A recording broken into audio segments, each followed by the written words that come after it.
and just having more of a professional understanding of what's going on, you know. You're second on the team in hurries. I mean, you've made a big impact this season with your playing time. What do you think your biggest attribute is as kind of an edge rusher out there? I think just quickness off the ball. I think as an edge rusher, you know, you can't beat having a good get off. If you have a good get off, that just propels your chances of winning that rep immensely. So I think just my get off and you know, just using your hands, you know, playing D-line or really anywhere in football, for the most part, using your hands. If you have good hands, you know, you're gonna be set. So I feel like that's my two best attributes: my get off and my hand speed. Trey mentioned that Nigel has really been a big voice for the defense. He's the guy that can get after people. Yeah. When's the time you remember him getting after people that still sticks out in your mind? I think it's just, you know, I wouldn't really say one specific moment, but he brings that type of energy every day. It doesn't matter who you are, starter, backup, whoever. If he feels like you're not bringing the proper energy, he's gonna speak up. He's not the type of guy to hold his tongue. Like that type of thing with Nigel happens like almost every day. You know what I'm saying? I have countless memories, I guess, of Nigel being a leader, displaying that true leadership he displays often.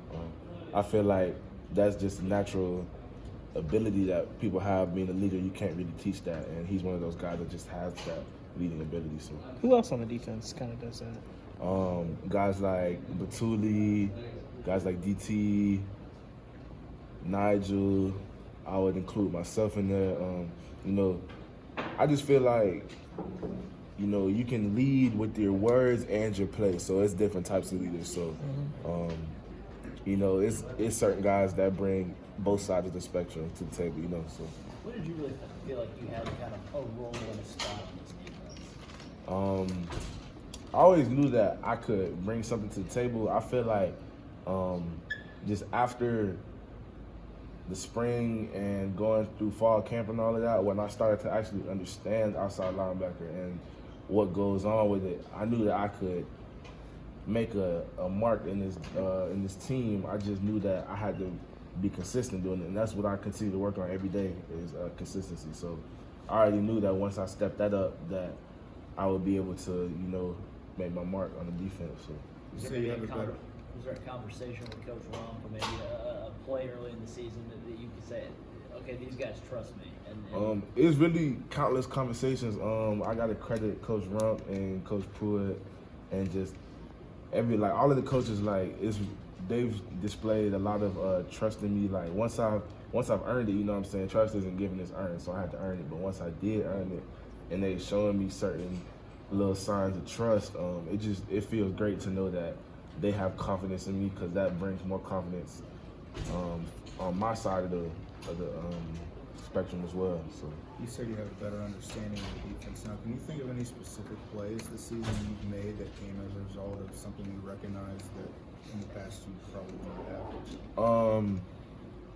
Let's see. Versus UAB, when I batted down a little swing pass, I realized the running back's alignment. He was super wide, and most teams, when their running back gets wide, that he gets wide to split out.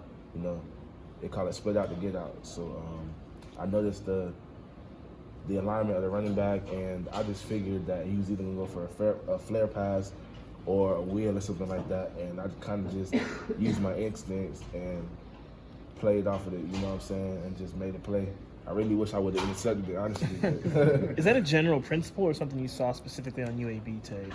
It really just depends on the team, but for the most part, when running backs, they usually have a tighter alignment to the quarterback for inside runs and all of that, and when they get wider from the quarterback, all the players are on the perimeter.